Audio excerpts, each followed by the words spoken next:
Hello नमस्कार, मैं अखिलेश स्वागत करता हूं आपका goal with AK sir YouTube channel पे।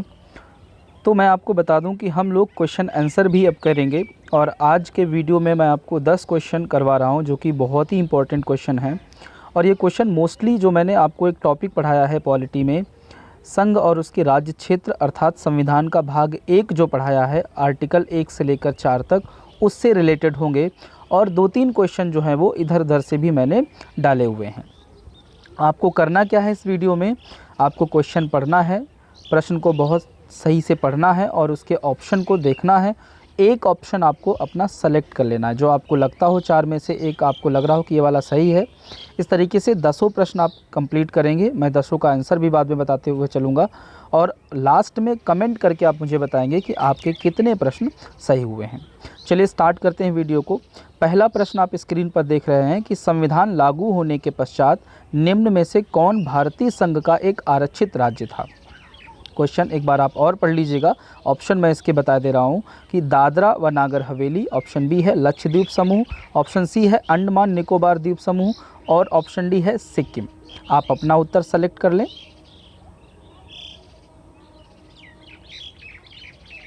चलिए मैं बताता हूँ, इसका उत्तर होगा आपका डी, सिक्किम। सिक्किम इसका उत्तर होगा।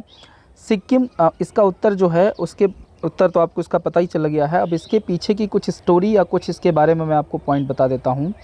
जब हम आज़ाद हुए, आज़ादी के बाद सिक्किम जो है वो भारत में शामिल नहीं होना चाहता था। वो भूटान के जैसे एक स्वतंत्र जो है वो कंट्री के रूप में अपने आप को स्थापित करना चाहता था। सिक्किम का जो राजा होता था उसको चोग्याल कहा जाता था और सिक्किम के जो पहले चोग्याल थे यानी पहले जो राजा थे उनका नाम था फुनसोंग नामग्याल। उनके पहले राजा का नाम क्या था? फुनसोंग नामग्याल। बाद में क्या हुआ कि सिक्किम जो है कुछ परिस्थितियों के कारण जो है वो भारत में शामिल हुआ और भारत में उसको जो है एक आरक्षित राज्य के रूप में शामिल किया गया। अब आरक्षित राज्य के रूप में हमारे पास संविधान में कोई प्रावधान नहीं था, तो एक आर्टिकल जोड़ा गया, अनुच्छेद 2 का। अनुच्छेद 2 का में इसको एक आरक्षित राज्य के रूप में शामिल किया गया। मतलब भारत जो है वो सिक्किम को संरक्षण दे रहा था।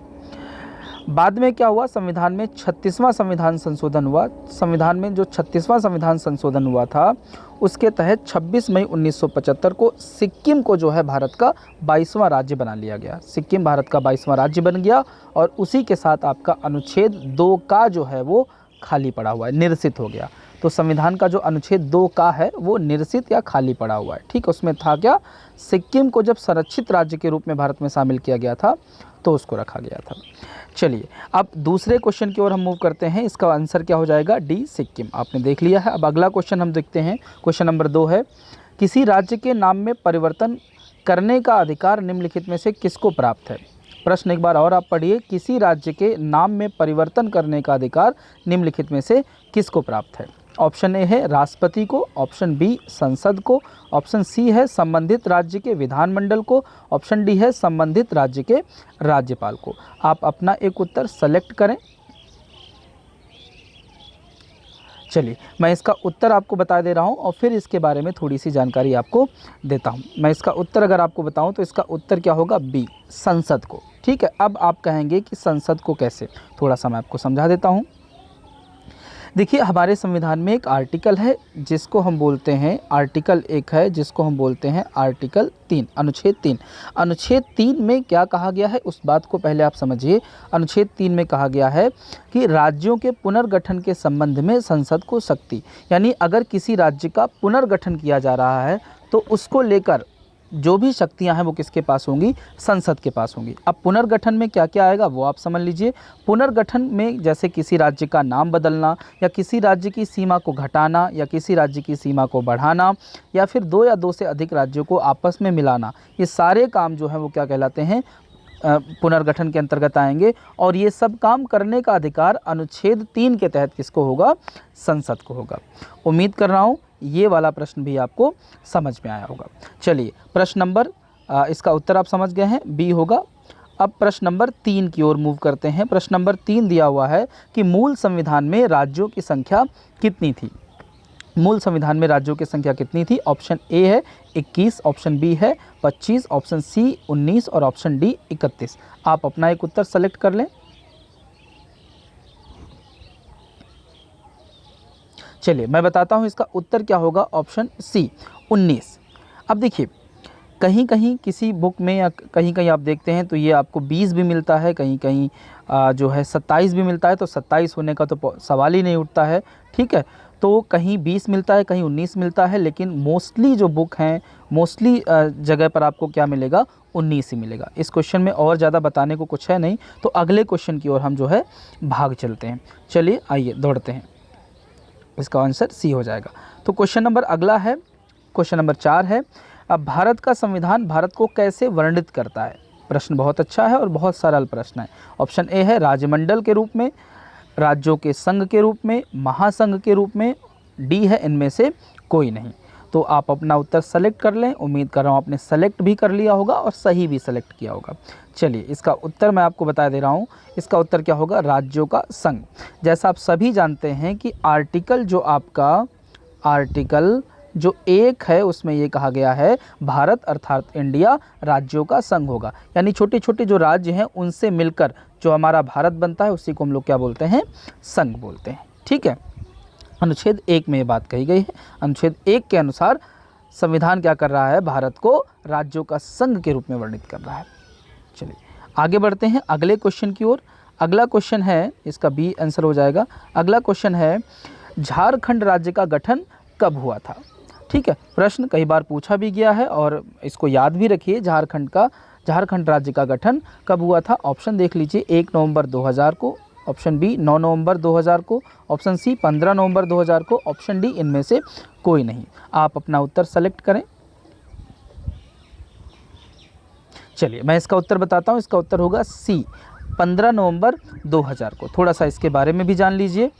देखिए झारखंड जो राज्य बना है, इसको राज्य बनाने की मांग जो है बहुत पहले से ही चली आ रही थी, तो बहुत ज़्यादा भी हिस्ट्री में हम नहीं जाएंगे, कुछ बेसिक पॉइंट इसके बारे में बता देता हूँ। बिहार से अलग होकर जो है झारखंड जो है भारत का 28वां राज्य बना। कब बना, 15 नवंबर सन 2000 को। ठीक है, चलिए अगले प्रश्न की ओर मूव करते हैं। प्रश्न नंबर आपका जो है 6। प्रश्न नंबर 6 है कि किसी राज्य के नाम में परिवर्तन वाला संविधान संशोधन विधेयक संसद से किस बहुमत से पारित होता है। बहुमत इसमें मिस हुआ है, किस बहुमत से पारित होता है। प्रश्न आपका पूरा ये है। ऑप्शन सुन लीजिए, उपस्थित सदस्यों के साधारण बहुमत से, ऑप्शन बी है साधारण बहुमत से, ऑप्शन सी है विशेष बहुमत से और ऑप्शन डी है इनमें से कोई नहीं। आप अपना उत्तर चुनें। चलिए इसका उत्तर मैं आपको बता दे रहा हूँ, फिर थोड़ा सा आपको समझा देता हूँ। इसका उत्तर क्या होगा, ऑप्शन ए उपस्थित सदस्यों के साधारण बहुमत से। अब थोड़ा सा आप समझ लीजिए। देखिए संविधान में अगर कोई संशोधन होना होता है तो आर्टिकल 368 जो है ऐसा करने की अनुमति देता है। अनुच्छेद 368 जो है वो संविधान में संशोधन करने की अनुमति देता है, लेकिन कहता यह है कि संविधान में कोई भी संशोधन होगा वो विशेष बहुमत से होगा। ठीक है, लेकिन अब एक पॉइंट और याद रखिए, अनुच्छेद 2 और 3 के तहत राज्यों के संबंध में जो भी प्रावधान होते हैं, चाहे वो किसी राज्य का नाम बदलना हो या किसी नए राज्य की स्थापना करनी हो या किसी राज्य की सीमा को घटाना या बढ़ाना हो या दो से अधिक राज्यों को आपस में मिलाकर एक नया राज्य बनाना हो, इस प्रकार के जो भी काम है वो अनुच्छेद 2 और 3 के तहत होते हैं। ऐसा कोई काम होता है तो इसका बिल जो है वो पार्लियामेंट में पेश किया जाता है और ये बिल जो है वो संविधान संशोधन विधेयक या बिल ही होता है, लेकिन इसको पास होने के लिए विशेष बहुमत की आवश्यकता नहीं होती है। उपस्थित सदस्यों के साधारण बहुमत से ही ऐसा बिल पास हो जाता है। अर्थात 368 के जो प्रावधान है वो अनुच्छेद 2 और 3 पर प्रभावी नहीं होते हैं। ठीक, चलिए उम्मीद कर रहा हूँ ये प्रश्न भी आपको समझ में आया होगा। अगले प्रश्न की ओर मूव करते हैं। अगला प्रश्न है प्रश्न नंबर 7। दिया हुआ है कि उत्तरांचल राज्य का नाम किस वर्ष उत्तराखंड पड़ा। बहुत अच्छा प्रश्न है। ऑप्शन है 2004, option B 2007, option C 2006, option D 2002। बहुत अच्छा ये भी प्रश्न है, आप अपना उत्तर सेलेक्ट करें, फिर मैं इसका उत्तर बता रहा हूँ। चलिए तो आपका इसका जो सही उत्तर होगा वो क्या होगा, आपका 2006।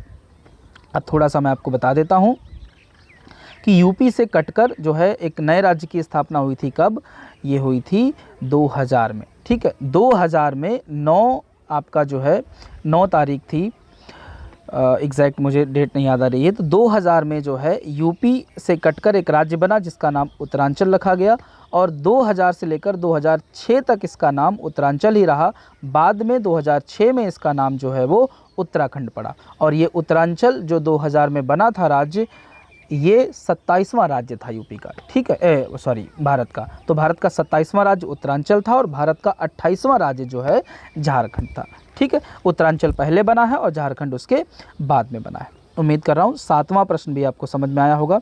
अब इसके बाद बात करें तो अगला जो प्रश्न है कि झारखंड भारत का कौन सा राज्य था। अच्छा, इसका ऑप्शन ए किधर रह गया है? ऑप्शन ए है 27वां, ऑप्शन बी है 28वां, ऑप्शन सी है 29वां, ऑप्शन डी है 25वां। तो इसका उत्तर मैंने इसके पहले वाले जो है क्वेश्चन में ही बता दिया है, तो आपको समझ में आ ही गया होगा। ये कौन सा हो जाएगा आपका? 28वां। ऑप्शन बी जो है वो सही आंसर हो जाएगा, ठीक है। अगले प्रश्न की ओर मूव करते हैं। अगला प्रश्न है कि किस संविधान संशोधन के तहत नागालैंड राज्य की स्थापना हुई थी? नागालैंड राज्य की स्थापना, ठीक है। तो ऑप्शन ए है 10वां संविधान संशोधन, ऑप्शन बी है 18वां, ऑप्शन सी है 13वां, ऑप्शन डी है आपका 15वां। तो इसका सही उत्तर क्या होगा आप बताएं? चलिए, इसका सही उत्तर होगा 13वां संविधान संशोधन। 13वां संविधान संशोधन के तहत नागालैंड राज्य की स्थापना हुई। और नागालैंड राज्य की जब स्थापना हुई होगी तो किस आर्टिकल के तहत हुई होगी? आर्टिकल 2 के तहत, क्योंकि आर्टिकल 2 क्या कहता है? नए राज्यों का प्रवेश या स्थापना, ठीक है। संसद विधि बनाकर नए राज्यों का प्रवेश या स्थापना करवा सकेगी। चलिए, आखिरी और जो 10वां प्रश्न है उस पर आते हैं। प्रश्न दिया हुआ है, राज्यसभा के लिए नामित प्रथम फिल्म अभिनेत्री कौन थी? ऑप्शन है नरगिस दत्त, ऑप्शन बी है वैजंती माला, ऑप्शन सी है आशा पारिक, और इनमें से कोई नहीं। आप अपना उत्तर सेलेक्ट करें।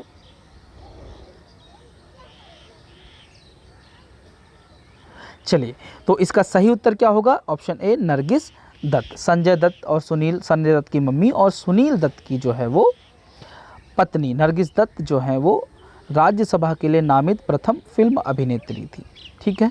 तो अब 2 प्रश्न मैं इस वीडियो से आपके लिए छोड़े जा रहा हूँ। एक प्रश्न है कि नरगिस दत्त जो है वो किस वर्ष राज्यसभा के लिए नामित हुई थी, और एक प्रश्न आपको और बताना है कि जो 13वां संविधान संशोधन हुआ था वो किस वर्ष हुआ था। अगर ये वीडियो आपको पसंद आए तो फिर चैनल को सब्सक्राइब और वीडियो को लाइक एंड शेयर ज़रूर कीजिएगा। इस वीडियो के लिए मैं एक छोटा सा एक एम रखता हूँ, एक लक्ष्य रखता हूँ कि कम से कम इसको जो है 50 लाइक आप ज़रूर देंगे। और कमेंट बॉक्स में बताइए कि आपके कितने प्रश्न सही हुए हैं, और 2 प्रश्न जो मैंने पूछे हैं उनका उत्तर भी आप करिए। Thank you very much.